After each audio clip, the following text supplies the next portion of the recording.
Varda was the queen of the stars and the most beautiful of all the Valor. She was so beautiful her beauty was said to be beyond the description of men and elves, and her face radiates with the light of Eru Elevator. Unsurprisingly, it was said that in light is her power and her joy.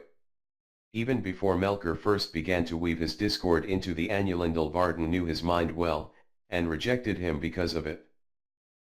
Because of this, Melkor also hated Varda deeply, the most of all the Valor, and she terrified him greatly, much more than all others whom Eru had created. Varda's raw power is astounding, perhaps the greatest of all the Ainur save Melkor and Manwë.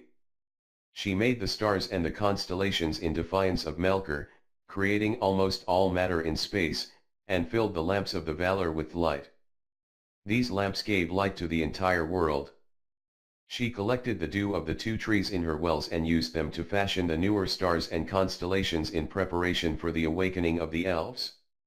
She was the one who hallowed the Silmarils, established the courses of the moon and sun, and set the star of Eärendil in the sky. In general, Varda has seemingly absolute control over the heavens, controlling everything above the airs, and every celestial thing. She even created light itself, creating it in the Annulindal and giving it physical form in the universe. Her power was famous for driving back the dark. Her control over all that is holy was so intense as to inflict immense physical pain on even Melkor, and permanently crippling him. She aided her husband Manwë in the rule of Ea and the watching of Middle-earth, as, when Varda was with him he could see all of Middle-earth. Because of her creation of the stars, the elves of Middle-earth revere and love her the most out of all the Valor. They even gave her the name of Elbereth, invoke her in times where they require aid and sing her praises whenever the stars rise, for when she is with Manwë, just as he can see all things, she can hear everything, even the prayers and laments of those in need from the furthest east possible. At times, she would answer the prayers of not only elves but also those of other races, such as men or hobbits. For example, during the War of the Ring, she aided Sam via the Phial of Galadriel, which contained the light of Eärendil, during his struggle against Shelob.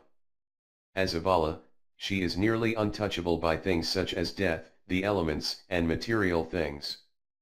Only spiritual power can harm her. She also moved across the void of space, and created all the stars. She seems to be able to travel with blistering speed across universe, and she may have a form of omnipresence across space. As her face has the light of Eru Elevator, she would likely have conceptual control over it. In conclusion, Varda has almost complete control over all of space, energy, light, and is incredibly holy. She is able to easily see through disguises, and her power is able to reform the universe, as seen in her creation of the stars. She can also reshape matter, turn matter into energy and vice versa, and hollow objects, protecting them against almost anything. Her senses are also incredible, being planetary to universal with Manwë, and her speed is fast enough to travel the universe with ease. She may also have a form of omnipresence across space. As she is a Vala, she is also immune to death, the elements, and material things, only being touchable by incredible cosmic and spiritual power. Varda is a force to be reckoned with.